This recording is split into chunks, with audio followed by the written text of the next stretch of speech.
A big thing with the shoe that I'm going to jump into the shoe questions now. A big thing with the shoes was the zoom bag that you guys had on the 8. How is that different with the 9, and what is your kind of like preference, I guess, now that you guys improved on the 9? Oh, it was a new bag with the 9. I tried out the bag KD6 Elite, and it felt a little too heavy for me. The look was nice, but it just felt a little too heavy. So, I wanted to go back to it somehow, and they made the bag that fit me perfectly, and also the fly knit. It felt like a slipper, so I just slid it on and I just went and played. And made it easy. What about the strap on your shoes? You seem to go back and forth. Is that an injury-related thing, or is that a just this year is a strap, next year there's not? Who knows? There's nothing to do with injuries or none of that stuff. But I might wake up tomorrow and say, hey, Leo, whatever you got for the 10, I want a strap on it. Make it cool. It's how I feel at that time. And I think that's the best part about this relationship is that I can just literally text Leo and be like, I like airplanes, so put something put a propeller on the back and make me fly. Make something and make it fly. He'll really try his hardest to do it.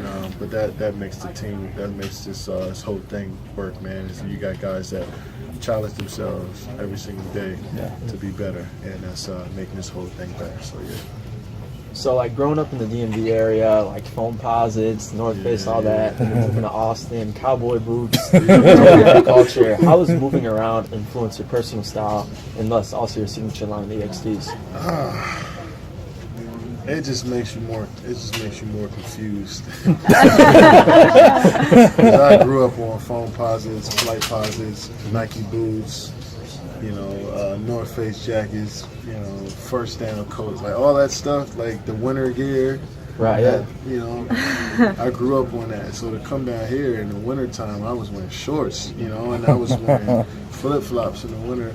And instead of, trying to get fresh for the winter, I was just trying to figure out, how I can stay cool. So, my mindset changed in that fact as well. And then I went to the West Coast where they just do everything different, So that whole, just having so many different cultures, just living in so many different cities, it made me confused. But I'm still a flight positive, foam positive guy, but I like a lot of different things.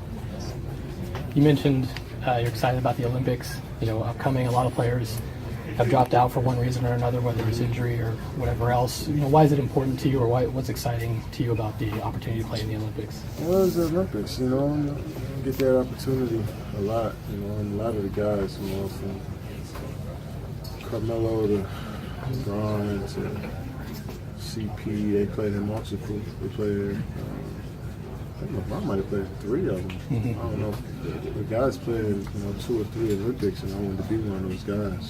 As simple as that. And I just wanted to compete this summer. When I play in the Olympics, when you're in game mode, it's a little different than when you're in workout mode in the summer. So it'd be cool to be in game mode again earlier than usual. You said earlier that you're at the age now guys come to you for advice or anything. How do you feel when you see a guy doing your moves on the court? Does it make you feel good that he's taking them, or does it depend on how well he does them? Well, I try to take a lot of Dirk moves and I do them, but they don't look as good as him. I know it's a little harder than just taking a move and figuring it out. But first of all, I'm on college campus that I was on 10 years ago. That's a trip in itself right there. So that shows me that I'm becoming the veteran guy. So high school kids, college kids going to the league, high school kids going to college, they just ask me for a little advice, and now I remember I was you. Yeah. I try to let them know what I went through, and hopefully it helps. So it's a humbling experience being the older fella. I wouldn't say the old fella. Yeah. The older guy now. Our league is so young. So a lot of these guys ask me for advice, whether it's from family to friends to basketball to my approach mentally to the game, and I'm just happy to share everything I've learned. When you first came into the league and you had your own shoe, it was $88. How affordable it was really important. Now it's obviously getting higher up. Was there like a shift along the way as you evolved as a player, or what kind of went into that as you guys started to build out the shoes to be more expensive? As humble as I can say it, I'm not an $88 player. Like I'm an elite player in the league, and I wanted everything to be affordable.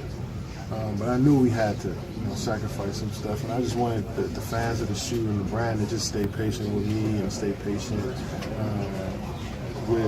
who I am as a player and the level I was trying to go to. So with these shoes, you get it all for a nice price. And the quote I liked at the Innovation Summit was you said it was a $250 shoe for $150. Yeah. And obviously there's a lot going on. So it is. I mean, you get the newest innovation, you get the newest bag, Zoom bag, and you get my story on with it.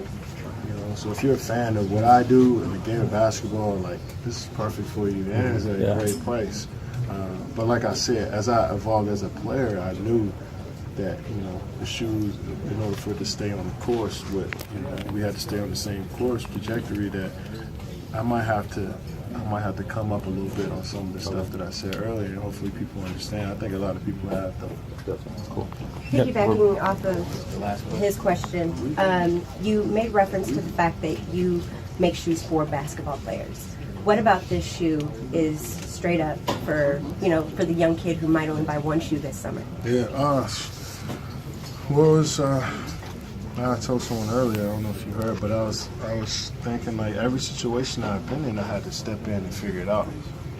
And whether it's from coming here, whether it's from going to Seattle, going to Oklahoma City, going to Oak Hill Academy, going to 4 different high schools, I had to step in and adapt and adjust. And that's what these shoes are. That's why they look like slippers. I just just go. On the court, they throw 2 defenders at me. I got to figure it out at some point. If I go into the lane, I don't know what I'm gonna do before I go in there. I got to figure it out at some point. So that's how my shoes are. You slide them on and you just go. Cool. One last question. I just gotta ask you about the hill that you used to run. Before any of this, didn't want to run the hill. What sort of spurred you on? My mom made me. Yeah. Yeah. I mean, I would go all day. I would work out all day, and then I have to run the hill at night. I mean, I was like, this is bullshit. What I gotta do? What was the response? Like when you said she made you? I mean, I can't respond to my mom. I can't really say anything. If I say anything, is she gonna take it somewhere else. If I complain, she gonna think I'm disrespecting her, and we gonna have this whole standoff thing. So I was just like, all right, I'll do it. But if you go 6 hours, 7 hours throughout the whole day working on your game, and then at night you got to run up the hill, you're gonna get some pushback. So she understood that, but she still made me do it. But does she ever now just call up and hey, maybe you want to run some more hills? No, I call her up and say, look, don't just be mom right now. I worry about the basketball stuff, then, but she still pushes me to this day. Mentally, I think she pushes me to another level. She challenges me every day mentally instead of physically. She knows just what to say. Yeah, she got it. Yeah, do it. She's still coaching me no matter what. Thanks for taking the time. All right. WearTesters.